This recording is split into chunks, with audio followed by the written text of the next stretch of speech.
சித்திரமும் கைப்பழக்கம். நம்ம வாழ்க்கையில் என் உறவுகளை நான் சந்திக்கும்போது நான் எப்பயுமே சொல்கிற ஒரு விஷயம் என்னென்னா, நம்ம ஏதாவது ஒன்று வாழ்க்கையில் கற்றுக்கிட்டே வரணும். நம்ம எது கற்றுக்கிறோமோ அந்த நம்ம வாழ்க்கையை மிகப்பெரிய அர்த்தமுள்ளதாக மாற்றுகிறதுங்கிறது தான் அர்த்தம். நீ லைஃப்பில் நான் இதை கற்றுக்கிட்டேன் சாமி அப்படின்னா அது நமக்கு பெரிய மாற்றத்தை கொடுக்கிறது அப்படின்னு அர்த்தம். சாதாரண மாற்றம் இல்லை, பெரிய மாற்றத்தை கொடுக்கும். இந்த வாழ்க்கை தத்துவமே அப்படி தான். ஏதாவது ஒன்றை கற்றுக்கொள்ள வேண்டும். கற்றுக்கிறதுக்கு வயசு கிடையாது. எதை வேணாலும் எப்போ வேணாலும் கற்றுக்கலாம். ஆனால் நல்லதை கற்றுக்கணும். அதுக்கு 4 பேருக்கு அது பயன்படுவதாக அமைய வேண்டும். நல்லதை கற்றுக்கணும், 4 பேருக்கு அது பயன்படுவதாக அமைய வேண்டும். இந்த கற்றுக்கொள்வதற்கு ஜாதகத்திலே விதி இருந்தால்தான் நடக்கும். கற்றுக்கொள்வதற்கு ஜாதகத்திலே விதி இருக்க வேண்டும்.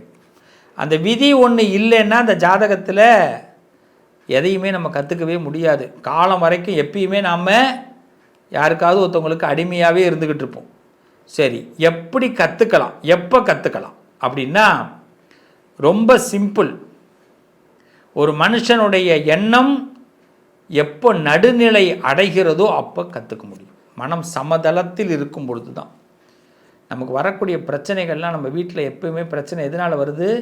மனசு சமதளத்தில் இல்லைன்னா பிரச்சனை, முரண்பாடு வரும்போது பிரச்சனை வருது. நம்மெல்லாம் சோகமாயிடுறோம்.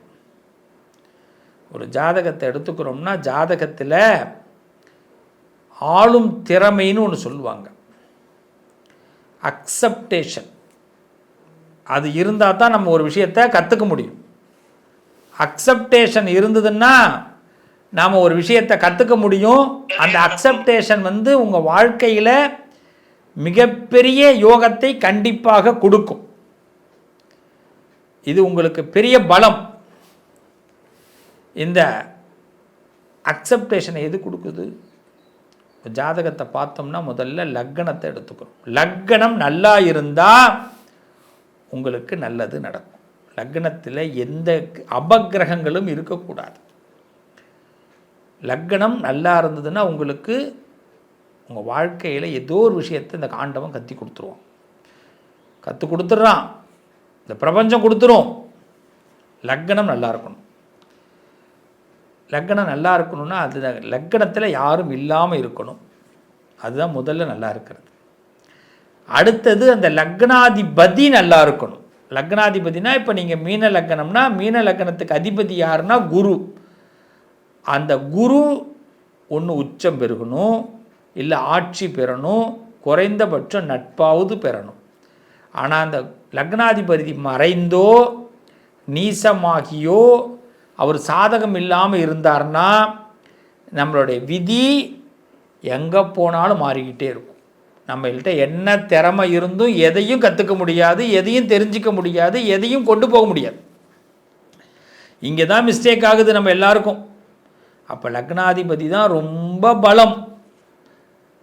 அப்போ லக்னாதிபதி முதல்ல பலம் பெற்றிருக்காரா பலம் பெறலையான்னு பாருங்க. அதே மாதிரி லக்னத்திலே மாந்தி இருக்கக்கூடாது.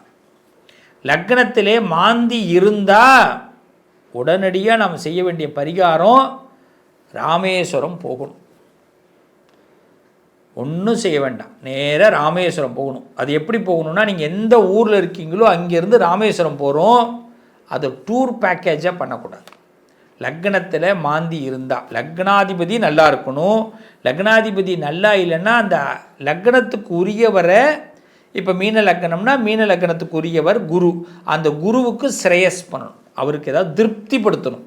அப்போ வாழ்நாள் முழுக்க குரு வழிபாடு செய்யணும். அவ்வளோதான். மேஷ லக்னமாக இருந்தால் செவ்வாயை வாழ்நாள் முழுக்க வழிபாடு பண்ணணும். அந்த செவ்வாய் கடகத்தில் போய் உட்காந்துடக்கூடாது. அதே செவ்வாய் மகரத்தில் உட்காரலாம். லக்னாதிபதி கெட்டு போயிடக்கூடாது. அட்டமத்தில் போய் உட்காரக்கூடாது.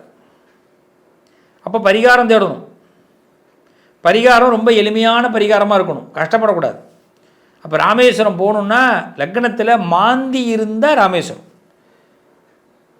இந்த லக்னத்தில் அதிபதி கெட்டு போயிருந்தால் வீணாக போயிருந்தால் லக்ன அதிபதியை கடைசி வரைக்கும் வழிபாடு பண்ணிக்கிட்டே இருக்கணும். லக்னத்தில் மாந்தி இருந்தால் அந்த மாந்திக்கு ஒரே ஒரு பரிகாரம் தான், ராமேஸ்வரம் போகணும்.